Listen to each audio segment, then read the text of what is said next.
নমস্কার, আপনি দেখছেন এবিপি আনন্দ এবং আপনার সঙ্গে আমি সুবল। শুরু করছি আমাদের বিশেষ অনুষ্ঠান মুম্বাই মাস্টার ম্যাগি।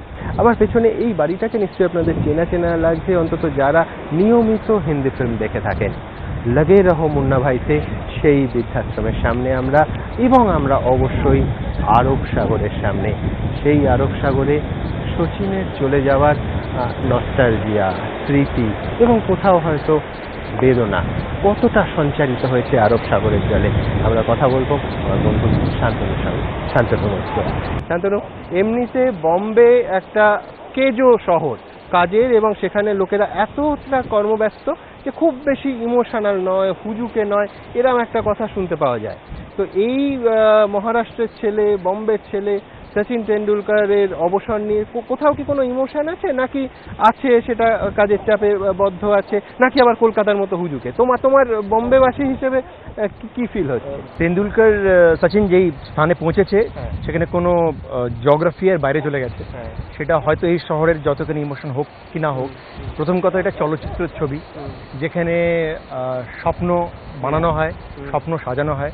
তার স্বপ্নর একটা বিরাট বড় একটা মানে একটা অ্যাক্টর হলো সচিন তেন্ডুলকার। হয়তো কলকাতার মতন দেখা যায় না অতখানি, কিন্তু সবাইকার মনে মনে লোকাল ট্রেনে যেতে যেতে একজন হয়তো বললো যে আরে আর সচিন কে মিস করবো, হয়তো চেঁচামেচি না করে, কিন্তু একেবারে ইমোশনাল প্রচন্ড হয়। স্পেশালি আমি বলতে পারি এই যে ফাইনাল টেস্টটা শুরু হবে, যজন লোক ওয়াংখাটের ভেতর থাকবে তার থেকে প্রচুর লোক তার বাইরে will be there on the road, শুধু ওয়াংখাটের স্টেডিয়ামটাকে দূর থেকে দেখার মতো। তো আমার মনে হয় প্রচন্ড ইমোশনাল। সচিনের ব্যাপারে তো ডেফিনেটলি খুব ইমোশনাল।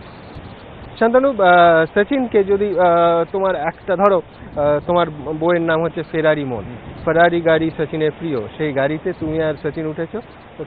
কিছুটা ড্রাইভ করতে করতে সচিন বললো শান্তনু একটা গান শোনাও। কোন গানটা এই মুহূর্তে তুমি সচিনকে শোনাতে চাইবে? বহতি হাওয়া সা থা वो, उड़ती पतंग सा था वो, कहाँ गया उसे ढूंढो।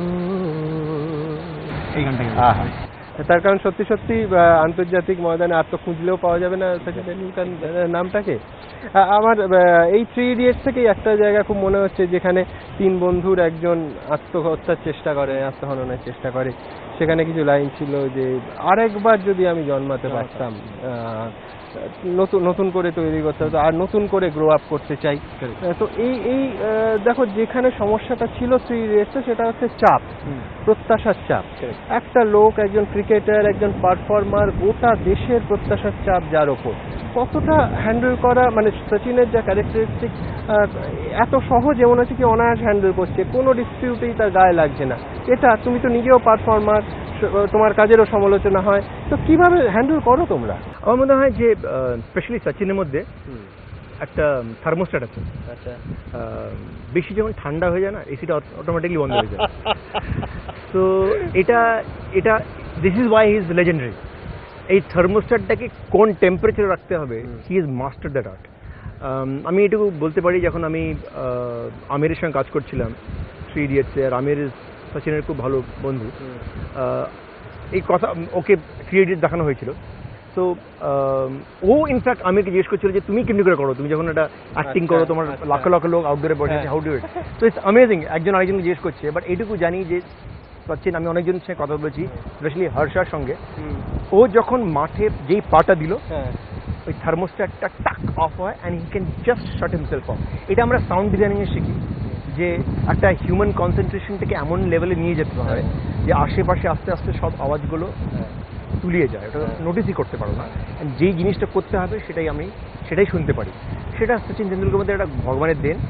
ও ওটাকে ট্রাস্ট করেছে, ওর আশেপাশের লোকেরা, স্পেশালি ওর ভাই, সেটাকে ইনকাল্ট করেছে। আর আমার মনে হয় at the end of it, আমি দেখেছি সচিনকে লাইভ খেলতে, আমাদের ভারতবর্ষের অডিয়েন্স অসাধারণ। Probably one of the loudest nations, can be so quiet when Tendulkar is playing, it's unbelievable.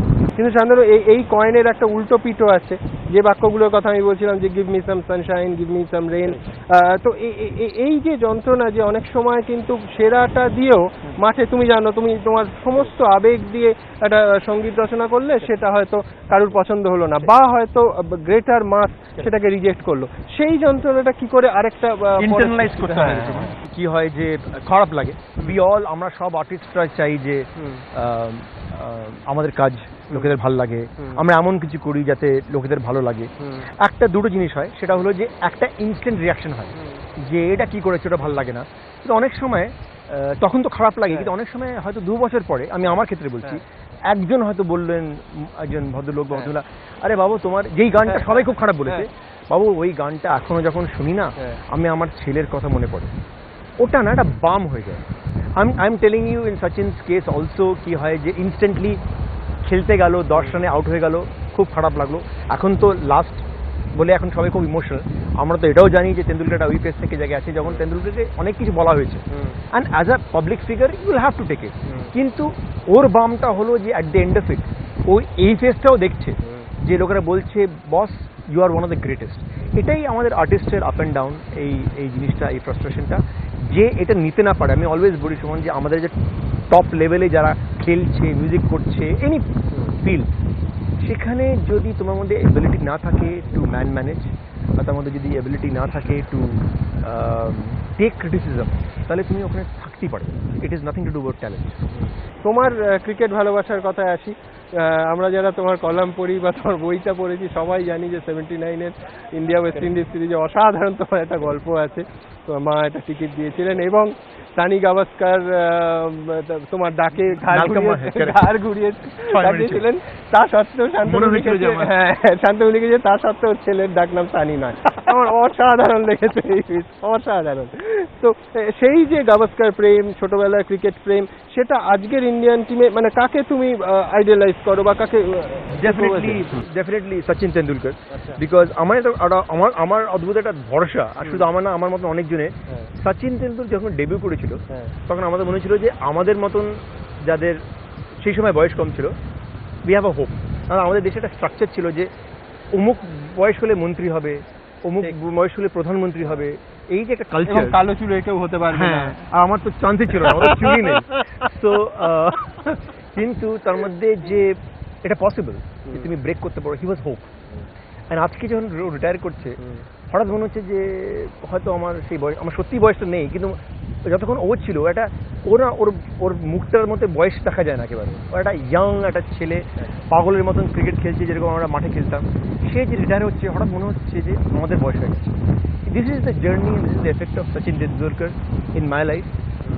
আমি একটা এমন ফিল্ডে এন্ট্রি নিলাম, আমার বাড়িতে কেউ সিনেমা জগৎ থেকে রিলেটেড না, আমি যে ঢুকলাম, আমি যে যাই করতে পেরেছি, ইটস পিওরলি একটা বিলিফ সিস্টেম সচিন তেন্ডুলকর করে দিয়েছে অ্যাক্রস অল মিডিয়াম, যে talent will be respected in this country irrespective, it is nothing to do with age. At least আমি বিলিভ করি, তার জন্য আমি অলওয়েজ আই এম কৃতজ্ঞ to Sachin Tendulkar.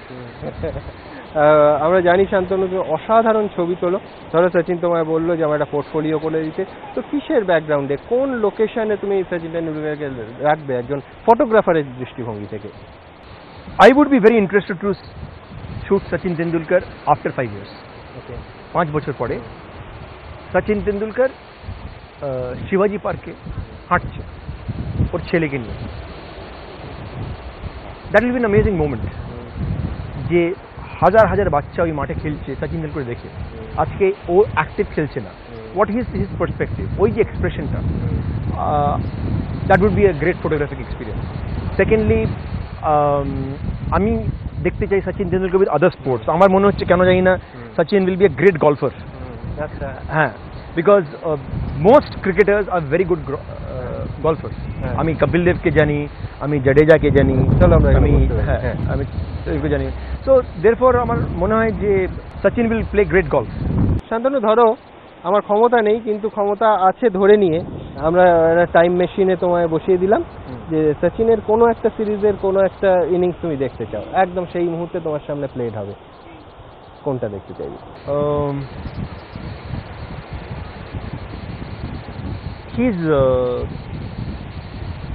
Or debut 100, আচ্ছা, ওর ডেবিউ 100 আমি দেখতে চাই, বিকজ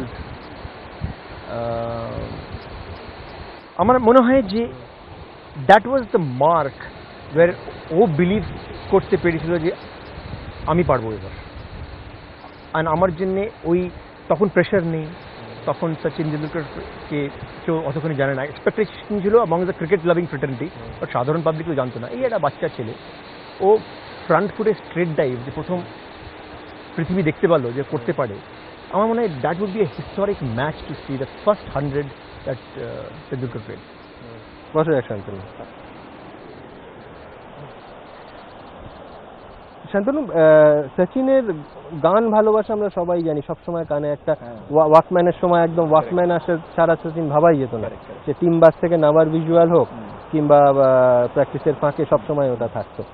তোমার সঙ্গে মানে সচিনের গান নিয়ে মানে এই যে বললে আমির খানের বন্ধু সচিন, তো কখনো কথা হয়েছে? বা আমার সঙ্গে ডাইরেক্টলি কথা হয়নি, কিন্তু আমার একজন ইন্টারেস্টিং বন্ধু আছে যে গান গাইতে খুব ভালোবাসে, তার ক্রিকেটের সঙ্গে বেশ ভালোভাবেই জড়িত, যে মাঝে মাঝে আমার সঙ্গে ওর গান শোনাতে আসে।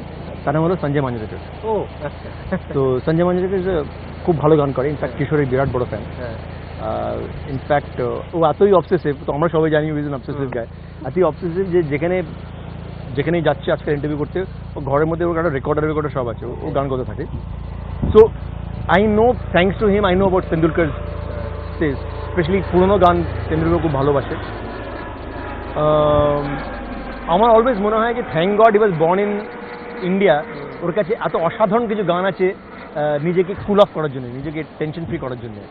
সো আমি জানি Sachin Tendulkar is a big fan of Parineeta, I know Sachin Tendulkar is a big fan of Three Idiots, but more importantly Sachin Tendulkar is a great fan of all kinds of music, ইংরেজি হোক, ওর West Indies music খুব ভালো লাগে। এই লোকটা মানে বোধহয় 5 বার পুরো পৃথিবীতে ঘুরে নিয়েছে এনিথিং। সো ন্যাচারালি যে গান বাজনা ভালোবাসে, আমি তো মাঝে মাঝে মনে হয় ওর আইপডটা আমি দেখতে চাই, ওদের কি আছে।